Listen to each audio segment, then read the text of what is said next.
tersebut. Penyakit hawa berdarah yang melanda dua daerah di Terengganu dilaporkan semakin baik dengan satu daerah sudah diisytiharkan bebas. Untuk laporan lanjut, kita bersama Muhammad Rashidi Muhammad Isa di RTM Terengganu. Silakan. Terima kasih. Marang adalah daerah yang sudah diisytiharkan bebas daripada wabak tersebut pada 27 September lalu selepas kematian terakhir haiwan ternakan direkodkan pada 2 September lalu. Bagaimanapun di Kuala Terengganu, wabak dijangka berakhir dalam tempoh terdekat. Kematian terakhir direkodkan adalah pada 28 September lepas. Penyakit hawa berdarah mula dikesan di Marang pada awal Ogos menyebabkan kematian 17 ekor lembu dan 22 kerbau membabitkan 14 penternak. Pengarah Jabatan Perkhidmatan Veterina JPV Terengganu Dr. Muhammad Tarmizi Ghazali berkata, operasi pemvaksinan sehingga 14 September lepas sudah melibatkan 675 lembu dan 58 ekor kerbau. Di daerah Kuala Terengganu, Dr. Muhammad Tarmizi berkata, 2 penternak terjejas melibatkan kematian 2 ekor lembu dan 58 kerbau. Ketika ini, JPV masih menjalankan proses pemvaksinan. Sebanyak 977 ekor lembu dan 14 kerbau telah disuntik vaksin. Jadi, secara keseluruhannya, selama 3 minggu daripada kejadian yang terakhir yang kita skip daripada 2 Oktober itu, dan kita boleh memaklumkan bahawa tidak ada lagi kejadian-kejadian kematian yang begitu banyak dan penyakit ini adalah dalam kawalan kita. 9 bot nelayan asing Vietnam yang dirampas Agensi Penguatkuasaan Maritim Malaysia Negeri Terengganu dan telah dilucutkan hak kini dijadikan tukun tiruan di Pulau Susudara berhampiran pulau perhentian. Kesemua bot itu ditenggelamkan dan dinamakan sebagai tukun Segantang sempena penamatan Perkhidmatan Kapal Maritim KM Segantang berusia lebih separuh abad dan diserahkan semula kepada TLDM baru-baru ini.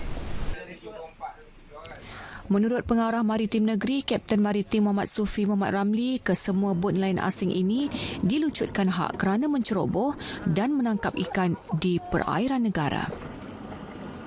Ya, Pulau Susudara kita sebelum ini tidak pernah buat penenggelaman. Jadi ini adalah pertama kalilah kita bekerjasama dengan ISMAT ataupun Institut Sumber Marin Asia Tenggara telah membuat kajian di kawasan ini amat bersesuaian dengan kedalaman 26 meter dan jarak daripada pantai ataupun jarak pantai terdekat Kuala Besut sejauh 9.4 kilometer. Di mana kawasan ini yang sangat-sangat sesuai untuk kita tenggelamkan dan jadikan tukun tiruan. Operasi pelupusan bot nelayan sebagai tukun tiruan turut dihadiri Exco Negeri Dr. Azman Ibrahim. Kita pastikan supaya tempat di mana dilabuhkan tukun ataupun dilupuskan bot ni berada di luar daripada kawasan taman laut, iaitu kira-kira 2 batu nautikal daripada kawasan pantai. Sebab kita nak supaya tukun ni boleh dimanfaatkan untuk aktiviti rekreasi perikanan.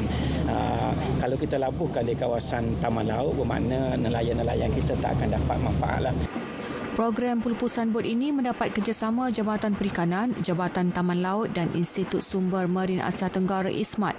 Tahun ini sahaja, 14 bot nelayan asing yang dilucutkan hak telah ditenggelamkan sebagai tukun tiruan.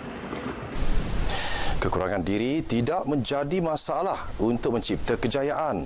Misalnya, Usaha Persatuan Orang Pekak Terengganu POPT menceburi bidang pertanian menerusi program Silence Planters dijalankan Universiti Malaysia Terengganu UMT. Persatuan itu berjaya mencipta sejarah tersendiri apabila tanaman fertigasi melon manis Terengganu MMT yang diusahakan sejak Julai lalu membuahkan hasil apabila kira-kira 100 kg berjaya dituai baru-baru ini. Program pemindahan ilmu itu dirintis 2 penyelidik UMT iaitu Dr. Wan Zaliha Wan Sembok dan Profesor Madya Dr. Wahizatul Afzan Azmi melibatkan 25 ahli persatuan itu. Presiden POPT Tengku Arman Haris Tengku Ismail berkata, inisiatif UMT itu bukan sahaja mendedahkan para peserta tentang ilmu penanaman, bahkan membantu peserta menjana pendapatan sendiri. Selain buah melon, program Silent Planters itu turut melibatkan tanaman tomato cherry tanah rendah. Cabaran utama ialah khusus projek ini kami para peserta terpaksa mempelajari lebih pada di kalangan normal, dan saya mengucapkan ribuan terima kasih kepada Dr. Wan Jaliha, pencarah UMT, kerana banyak bersabar kepada peserta kami. Ini satu projek ini banyak memberi manfaat, terutama ilmu pengetahuan dan kemahiran kepada terhadap projek ini. Menurut penyelidik UMT Dr. Wan Zaliha, projek itu digerakkan menerusi dana asimilasi pengetahuan dan teknologi sebanyak RM8,000. Ia berjaya memberi impak positif kepada para peserta. Mereka belum lagi terdedah kepada bidang pertanian, dan kalau kira sekarang ni kan wabak pandemik COVID-19 dan kebanyakan mereka tidak ada pekerjaan. So kami rasa adalah lebih baik membantu orang yang tidak mempunyai pendapatan yang konsisten. Hasrat murni kami ingin kalau boleh ada dana dan ada orang yang mampu atau organisasi yang mampu untuk beri dana tambahan kepada mereka, sebab mereka sangat-sangat committed dan sangat-sangat orang kata berminat untuk menjalankan program pertanian seperti ini. Tambahnya, jika program pemindahan ilmu penanaman MMT menerima peruntukan tambahan, projek tersebut akan diperluaskan kepada 2,000 pokok berbanding 200 pokok sebelum ini. Terdapat seramai 586 ahli POPT di seluruh Terengganu.